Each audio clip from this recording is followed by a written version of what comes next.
അപ്പം എന്നാൽ നമുക്കൊരു അവിയലിൻ്റെ വീഡിയോ ചെയ്യാൻ വിചാരിച്ചു. എല്ലാവരും സുഖമായിരിക്കുന്നു എന്ന് വിചാരിക്കുന്നു. അപ്പോൾ നമുക്ക് വീഡിയോ വയ്ക്കുകയാണ്. അപ്പോൾ നമ്മളെടുത്ത കഷ്ണങ്ങൾ ഇതൊക്കെ കാണിക്കാം. ഫസ്റ്റ് ഞാൻ അവിയലിൻ്റെ എടുത്തത് പച്ചക്കായില്ലേ, കായ്,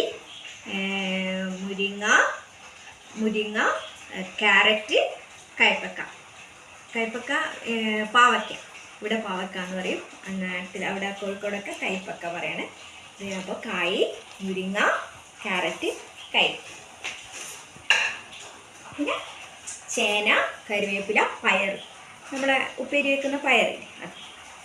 അപ്പോൾ ഇത്രയും കഷ്ണം ഞാൻ എടുത്തത്. പിന്നെ അതിലേക്ക് വേണ്ട ഇതൊന്ന് ചതക്കണം. തേങ്ങ, ജീരകം, ചെറിയുള്ളി ചതക്കിയെടുക്കണം. പിന്നെ നമുക്ക് അവിയലിന് വേണ്ട തൈര്, ആവശ്യത്തിനുള്ള തൈര് ഉപയോഗിക്കണം. പിന്നെ ഇതിലേക്ക് മെയിനായിട്ട് വേണ്ടത് പച്ച വെളിച്ചെണ്ണ, നമ്മളെ കോക്കനട്ട് ഓയിലില്ലേ, പച്ച വെളിച്ചെണ്ണ കുറച്ച് മതി, പച്ച വെളിച്ചെണ്ണ.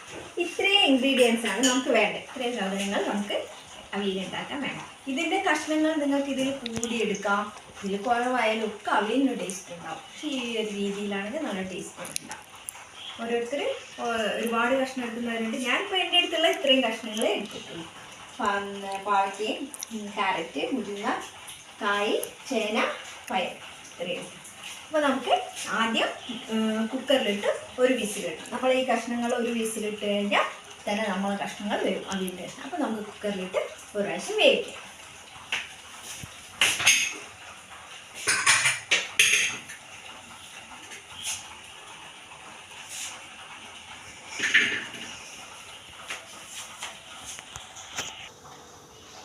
അപ്പം നമ്മളെ അവിയലിന് വേണ്ട ഞാൻ എടുത്ത കഷ്ണങ്ങളൊക്കെ കുക്കറിലിട്ടിട്ടുണ്ട്. ഇതിലിട്ടിട്ട് നമുക്കൊരു വിസിലിടാം. എന്നിട്ട് ഒരു വിസിലിട്ട് കുറച്ച് ഒരു 2 മിനിറ്റ് വെച്ച് കഴിഞ്ഞാൽ കഷ്ണങ്ങൾ വെന്തിട്ടുണ്ടാവും. അപ്പോൾ നമുക്ക് അപ്പോഴത്തേക്ക് ഇത് ചതക്കണം. ചെറിയുള്ളി, പച്ചമുളക് നേരത്തെ വിട്ടിട്ടുണ്ട് കേട്ടോ എന്നോട്. പച്ചമുളക് വേണം. പച്ചമുളക് 2 എണ്ണം ഞാൻ ഇതിൽ ഇട്ടിട്ടുണ്ട്. കഷ്ണങ്ങൾ ഉപ്പും മഞ്ഞളും ഇട്ട് വേവിക്കാൻ വെച്ചതാണ്. അതായത് കഷ്ണങ്ങൾ ഉപ്പും മഞ്ഞളും ഇട്ട് വേവിക്കാൻ വെച്ചതിൽ 2 പച്ചമുളക് ഇട്ടിട്ടുണ്ട്. 2 പച്ചമുളക് ഞാനിപ്പോൾ ചതക്കാറുള്ളൂ. ഓക്കെ, അപ്പം ഞാനിത് ചതക്കിയൊക്കെ വരാം. അപ്പോഴത്തേക്ക് ഇത് കുക്കർ വിസിൽ വിടട്ടെ.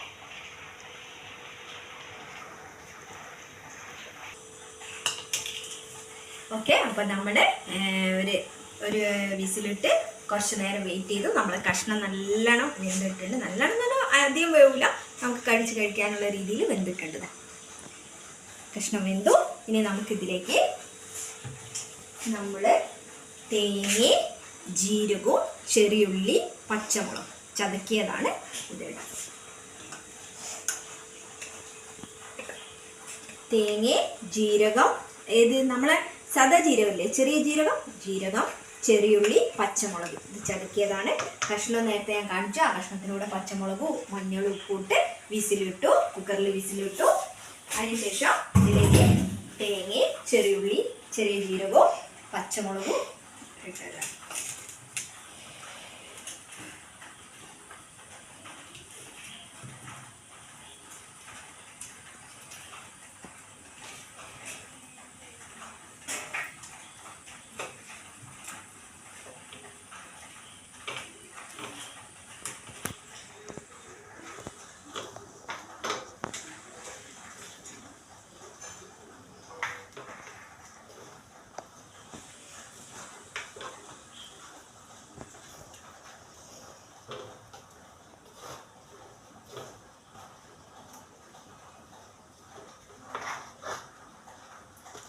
ഓക്കെ, നമ്മൾ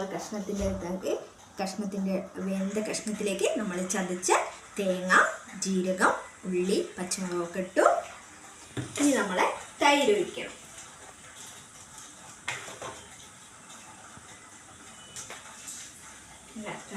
കട്ടത്തൈരാണ്, കട്ടത്തൈര്.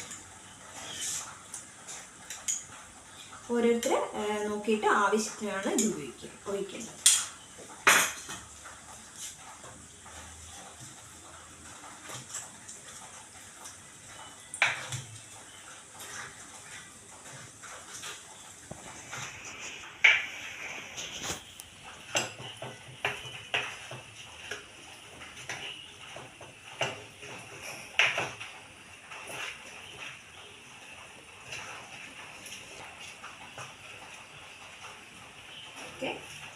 നമുക്ക് കുറച്ച് കറിവേപ്പില ഇടാം.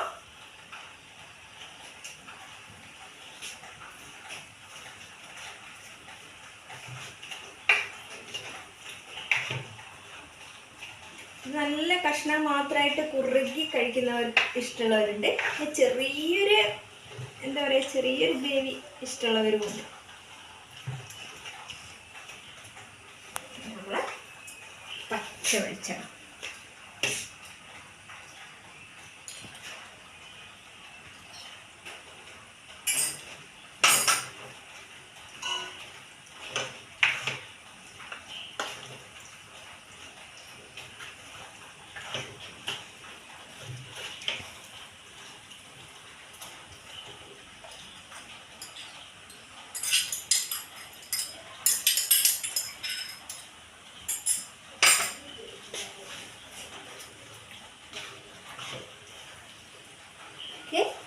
എന്നിട്ട് ഒന്ന് ജസ്റ്റ്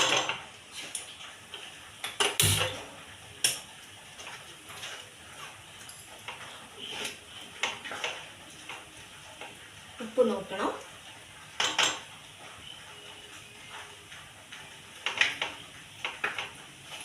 പൊടിക്ക് കൂടി പറ്റും.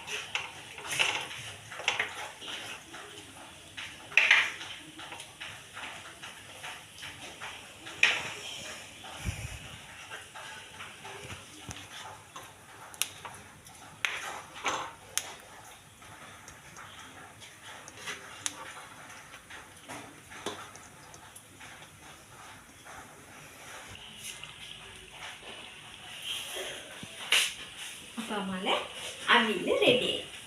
നല്ല അവിയൽ റെഡിയായി. അത്യാവശ്യം എൻ്റെ അടുത്തുള്ള കഷ്ണങ്ങളെടുത്ത് ഇതിലും കൂടുതൽ കഷ്ണമൊക്കെ എടുക്കാം. ഇതിലിപ്പോൾ ഒരു കഷ്ണം കുറഞ്ഞു പോയാലൊന്നും ഒരു കുഴപ്പമില്ല.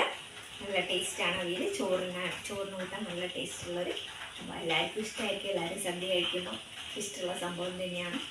ഞാൻ എൻ്റേതായ ഒരു സ്റ്റൈലിൽ ഉണ്ടാക്കുന്നത്. ഇത് ഭയങ്കര കഷ്ണം മാത്രം ചെയ്യുന്നവരുണ്ട്, കഷ്ണം തീരെ ഗ്രേവി ഇല്ലാണ്ട്. പക്ഷേ ഇതൊരു പൊടിക്ക് ഗ്രേവി വെച്ചാൽ ഞാൻ ചെയ്തത്. ഇവിടെ എല്ലാവർക്കും അങ്ങനെയാണ് ഇഷ്ടം. അതെ, പൊടിക്ക് ഗ്രേവി നല്ലതാണ്. വെറും കഷ്ണം മാത്രമാണ്. ഓക്കെ, അപ്പം എൻ്റെ വീഡിയോ കണ്ടിട്ട് ഇഷ്ടപ്പെട്ടിട്ടുണ്ട്. എല്ലാവരും ലൈക്ക് ചെയ്യണം, ഷെയർ ചെയ്യണം, സബ്സ്ക്രൈബ് ചെയ്യണം. ഓക്കെ, അടുത്ത വീഡിയോ ആയിട്ട് കാണാം. ബൈ.